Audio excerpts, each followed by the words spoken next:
بسم اللہ الرحمن الرحیم۔ السلام علیکم۔ ابرار رشید آپ کی خدمت میں حاضر۔ اگر آپ کا دل کرے تو چینل کو سبسکرائب ضرور کیجیے گا، آپ کا شکریہ۔ اسرائیل کی جانب سے ایران پر میزائل حملہ کیا گیا ہے، لیکن اسرائیل کی جانب سے مکمل خاموشی، جبکہ اس کی تصدیق جو آئی ہے وہ ہے امریکہ کی جانب سے، لیکن ایران نے اس حملے کی تردید کی ہے۔ معاملہ کیا ہے؟ معاملہ یہ ہے کہ ایران کے شہر اصفہان میں آج الصبح 3 دھماکوں کی آواز سنائی دی، اور امریکی ایک نامعلوم عہدیدار نے میڈیا کو بتایا کہ ایران کے شہر اصفہان میں کسی ملٹری بیس کو نشانہ بنایا گیا ہے، اسرائیل کی جانب سے میزائل حملہ کیا گیا۔ محدود پیمانے پر یہ حملہ تھا، لیکن اس کے بعد ایرانی حکام نے اس خبر کی تردید کی کہ ایران کے شہر اصفہان پر کوئی حملہ کیا گیا ہے۔ البتہ اس بات کی تصدیق کی کہ اصفہان شہر کے اوپر 3 ڈرونز کو مار گرایا ہے، اور اس کے نتیجے میں نہ تو کوئی جانی نقصان ہوا نہ کوئی مالی نقصان ہوا، یہاں تک کہ آج ایران کے ایک ٹیلی ویژن کو لائیو کوریج کرنا پڑی، وہاں سرکاری ٹیلی ویژن ہے،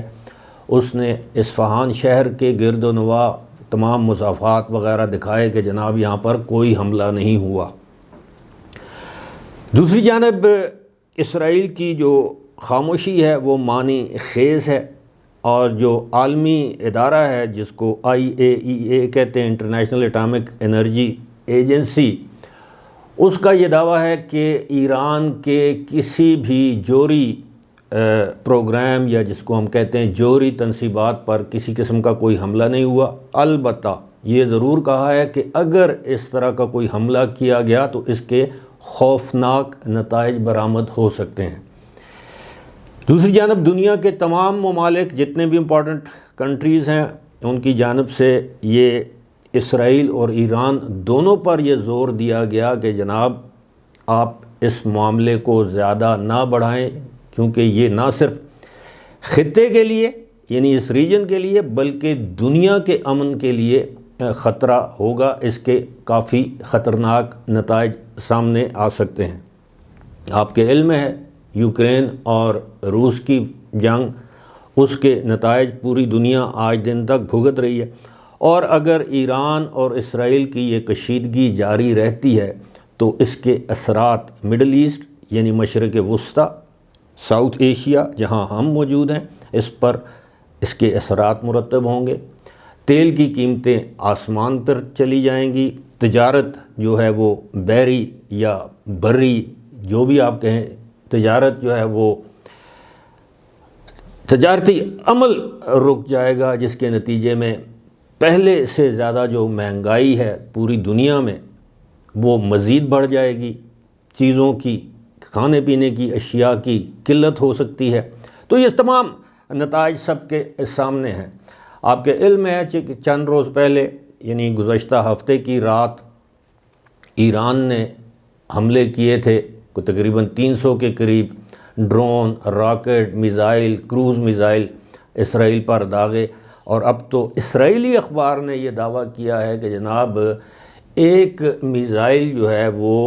وہاں کے کسی فوجی اڈے پہ گرا ہے، جس کے نتیجے میں کافی زیادہ تباہی ہوئی ہے، بلکہ یہ کہا گیا ہے کہ اسرائیل کا ایک ایٹمی ری ایکٹر ہے، اس کو ہدف بنایا گیا۔ تو اب صورتحال یہ ہے کہ اسرائیل نے یا تو یہ ایک ٹیسٹ فائر جسے کہتے ہیں نا، ایک چیک کرنے کے لیے یہ حملہ کیا، چاہے ڈرونز کے ذریعے کیا، میزائل کے ذریعے کیا، کہ ایران تک ہمارے میزائل پہنچ سکتے ہیں نہیں پہنچ سکتے، ایران ان کو گرانے کی سکت یا طاقت رکھتا ہے یا نہیں رکھتا۔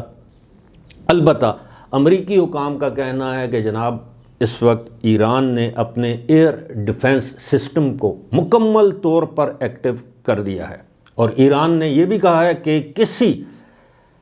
کسی بھی